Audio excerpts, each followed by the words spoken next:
সম্মানিত sir madam, দূরের কাছের যে যেখান থেকে আমার কথা শুনছেন সবাইকে অনেক শুভেচ্ছা।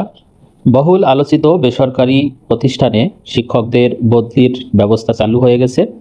বদলির জন্য কি কি শর্ত রেখেছে, অর্থাৎ কারা আবেদন করতে পারবেন, আজকে এই বিষয় নিয়েই আলোচনা করব। তো আমি বদলির যে নির্ধারিত সফটওয়্যার সেখানে প্রবেশ করলাম। এটাকে আমি একটু ডেস্কটপ সাইট করে নিলাম। এই যে আপনারা যারা বদলি হতে পারবেন অলরেডি, তাদের কাছে কিন্তু বদলির আবেদনের যে লিঙ্কে যে পাসওয়ার্ড ইউজার আইডি আপনারা পেয়ে গেছেন, সেই ইউজার আইডি পাসওয়ার্ড দিয়ে আপনারা প্রবেশ করবেন। প্রবেশ করার পরে আপনাদের সামনে ঠিক এরকম একটা ইন্টারফেস আসবে। আপনারা এটাকে কি করবেন, এখানে প্রবেশ করার পরে এই যে উপরে দেখেন DSAC এর বাম পাশে একটা 3 লাইন আছে, এই 3 লাইনে আপনারা টাচ করবেন। টাচ করার পরে এভাবে বাম পাশে দেখবেন ড্যাশবোর্ড এবং বদলির আবেদন এরকম লেখা আসবে। তো বদলির আবেদনে আমি ক্লিক করলাম। ক্লিক করলে আপনাদের সামনে ঠিক এরকম একটা লেখা আসবে। এখানে দেখুন কি কি শর্ত রেখেছেন। এমপিও শিক্ষক বদলি আবেদন কার্যক্রম 21/8/2026 তারিখ থেকে শুরু হয়ে 27/8/2026 তারিখ পর্যন্ত চলবে। নির্ধারিত সময়ের মধ্যে আবেদন সম্পন্ন করার জন্য অনুরোধ করা হলো। আবেদনের ক্ষেত্রে গুরুত্বপূর্ণ নির্দেশনা। একজন শিক্ষক সর্বোচ্চ 3টি প্রতিষ্ঠানে বদলির জন্য আবেদন করতে পারবেন।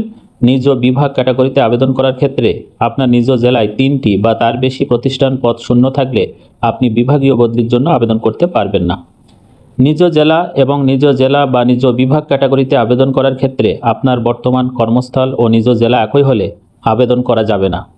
স্পাউসের কর্মস্থল অর্থাৎ স্বামী বা স্ত্রীর কর্মস্থল ক্যাটাগরিতে আবেদন করার ক্ষেত্রে আপনার বর্তমান কর্মস্থল এবং আপনার স্বামী বা স্ত্রীর কর্মস্থল একই জেলায় হলে আবেদন করা যাবে না। স্পাউসের নিজ জেলা ক্যাটাগরিতে আবেদন করার ক্ষেত্রে আপনার বর্তমান কর্মস্থল এবং আপনার স্বামী বা স্ত্রীর নিজ জেলা একই হলে আবেদন করা যাবে না। আবেদন করার জন্য বর্তমান চাকরির মেয়াদ কমপক্ষে 2 বছর পূর্ণ হতে হবে। চাকরির মেয়াদ 2 বছর পূর্ণ না হলে বদলির জন্য আবেদন করা যাবে না।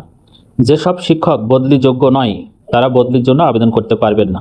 উপরোক্ত শর্ত পূরণ না হলে সংশ্লিষ্ট ক্যাটাগরিতে বদলির আবেদন করার সুযোগ থাকবে না। আবেদন করার পূর্বে অনুগ্রহ করে আপনার তথ্য ও যোগ্যতা যাচাই করে নিন। আবেদনের শেষ সময় আগামী 27/8/2026 তারিখ, যেহেতু আজকে 21 তারিখ, আগামী 27 তারিখের মধ্যে আবেদন করতে হবে। তো পরবর্তী ভিডিওতে কিভাবে আমরা নিজেরা নিজেদের আবেদনগুলো করতে পারবো সেই বিষয় নিয়ে একটি বিস্তারিত ভিডিও নিয়ে আসবো। যারা এতদিন অপেক্ষা করছিলেন, আশা করি আপনারা আর দেরি করবেন না, যত তাড়াতাড়ি সম্ভব আপনারা আবেদনটা করে ফেলবেন। তো সবাই ভালো থাকবেন, সুস্থ থাকবেন।